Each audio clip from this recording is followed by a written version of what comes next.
Good morning, YouTube, and welcome to another video from the Steve Adventure Academy. Today we're looking at this particular case, which I was lucky enough to be gifted by a fan, Justin5707. Thank you so much, Justin. This case is spectacular. And as you can see, we've added some Chavez decals, courtesy of Melanson Signs. They did a great job of making these reproductions. And just in case you're worried, Chavez has said to me personally that we're permitted to use their logos and images, not necessarily from their website, but particularly their logo information, insofar as it's presented via their website, as long as we're not selling them or making any sort of profit. And so, just for our personal use, here we go. And so I just thought it might be fun to do a frivolous video about this particular case and how it's laid out. So as you can see, we've got our DBK Dutch Bushcraft Knives, a complimentary felt bag that came with the coin inside, and we'll get to that coin there in a minute. And so there's a variety of pieces on the top tray here that are a part of our EDC, and a couple of things that are just in here for decoration. So actual Soviet badges from Soviet bloc countries. A friend of mine, Ron, and then also Chris. Particularly Chris was traveling in these nations, and so was able to get me these badges at what turns out to be a fairly reasonable price. And it's really cool to have the true Com Block badges rather than repops or reproductions. This one is also a Spetsnaz badge that is something that would be actually used, but was able to be purchased domestically. Excuse me, folks. And so a variety of pieces. Chavez 229, that's part of the everyday carry. And so when it's not on the nightstand or in my pocket, which is generally the only two places it goes, it would be in here. Cold Steel Recon 1. A couple of Zippo lighters, and then also my trench lighter that I was lucky enough to be gifted. This is by far my favorite. Strikes the first time every time. The leather slip seals the upper part of the case, and it strikes on a single strike. But generally, I will say that this has been my everyday carry since it was gifted to me, because frankly it's just too cool for school. I really like that you can pull the shade down and get in and light stuff, and then I tighten the shade up. Usually I run it about halfway. It's a much easier strike. If you don't have this in your EDC yet, you've probably seen it here on the channel 20 times, but a pair of 2.0 magnification glasses. These are great little folding glasses. They just kind of pop out, and then your temples extend.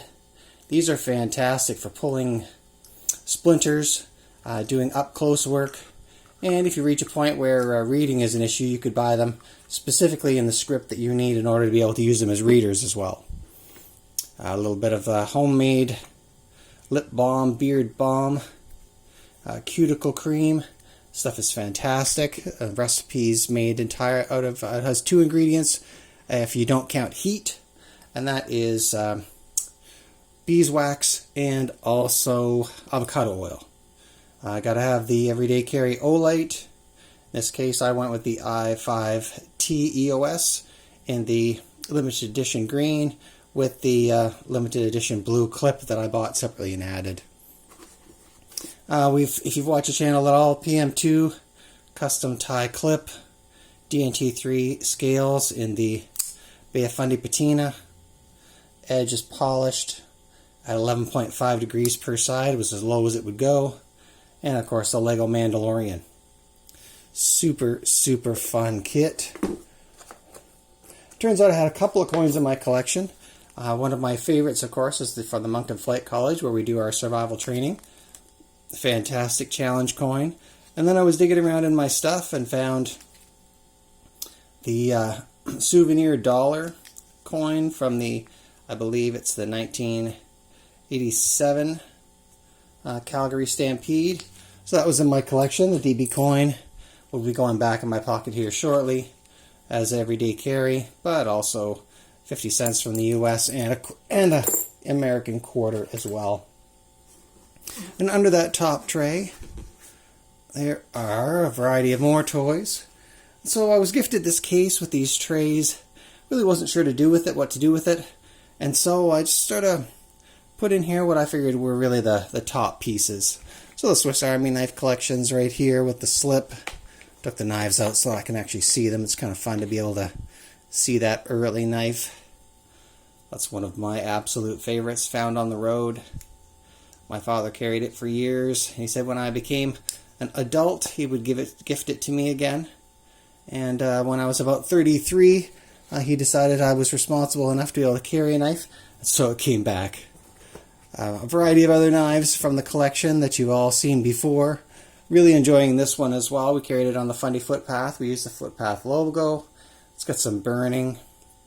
And of course, as you've seen on the channel before, very likely, the carbon blade has a raindrop patina that is a topographical map of the Fundy Footpath, and you'll see that the end of the trail, it's reversible, and so the end of the trail is out here at the tip again. And so we've hiked this portion and hoping to do the rest on a variety of other outings. But that's just really just a fun piece. That's one of two that were created by me to commemorate our Fundy Footpath experience. Here's a great piece. Really enjoying this. If you've, again, seen the channel, check out the other videos. I generally run this with a secure clip, but the belt clip in G10 is also really nice. And the heavily modded cold steel leather neck. The edge grind's laid way down on the back and a little bit more steep on the front. Polished out. Upper quillion's gone. Just a super, super nice piece. It's very easy to carry. Stays sharp with the sheath modifications. And as I say, check out the leather neck videos. One of my favorite knives from Cold Steel, the Kudu. Love this knife. This one's also laid as far out as is humanly possible and then polished to a high shine. The steel's not fancy, so we'll be stropping that a fair bit, but it works great. And again, another favorite. Clearly, there's lots of favorites in here. Polished edge on the Micro Recon 1. And if you're looking for a little pocket knife that's super easy on the wallet, honestly, this might be one of the best ones on the market. The Recon 1, in my mind, is the knife that all knives should be measured by. And even the smallest one, right there, as you can see, is just... It's just a super functional, very small, very light, but still quite capable. 120 pounds of hang weight on this tiny little piece. So the lock strength is absolutely fantastic. The next tray down is just some miscellaneous fun stuff. A friend of mine gave me this great knife to do a review of from the dollar store. I think he paid it $2.50. We did some construction with it. Nice review. Of course, you've got to have the Bally comb. This one is a repop of the Benchmade version. Super fun. These repops are actually these clones. This was a gift from a customer. Those are actually quite difficult to get, I'm told. Lots of fun. It's one of my favorite clips, the Ulti-Clip. I can't really wait to put that back on the leather neck, particularly for summertime carry, because it drops into that front pocket really nicely. But right now, the Chavez is occupying that space, and I don't see that changing anytime soon. So we're down to the bottom of the case. There's just a couple of things. A potential gift flashlight, case from one of the Soviet badges, and a couple of the silicone packs. And of course, the bolt kit, extra bolt kit for the PM2. If you're going to mess around with your PM2 as much as I do, ordering yourself a bolt kit, I would say, is just 2 thumbs up, because then you'll have the bolts for when you make a mess.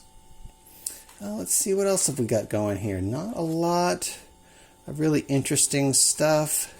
Another key. Yeah, that pretty well brings us to the bottom of the box. And so, as you can see, if you decide to get yourself into one of these cases, it's, frankly, it's a lot of fun. It's really nice to be able to put things away. It's fun to be able to get them laid out in such like this, where you've got the, that look that you might be looking for. I do love to be able to see my stuff, so closing it up in a case while you sleep It's not a big deal, but it's really nice, to have that reveal, to open up the case and, find all that stuff that just makes your day. Like the DB coin. One of 8 in Canada, one of 100 in the world, one of 98 distributed to the general public by the DBK boys. Well, on every day and in every way, this is just a short video to have a little bit of fun and hopefully generate some interest. There will be a variety of opportunities for you all to do cases like this. If you do these, I'd love for you to share the link to your video in the comments down below. And like we say, on every day and in every way, from the Steve Adventure Academy to you all, stay sharp. Bye now. And star wipe, and we're out.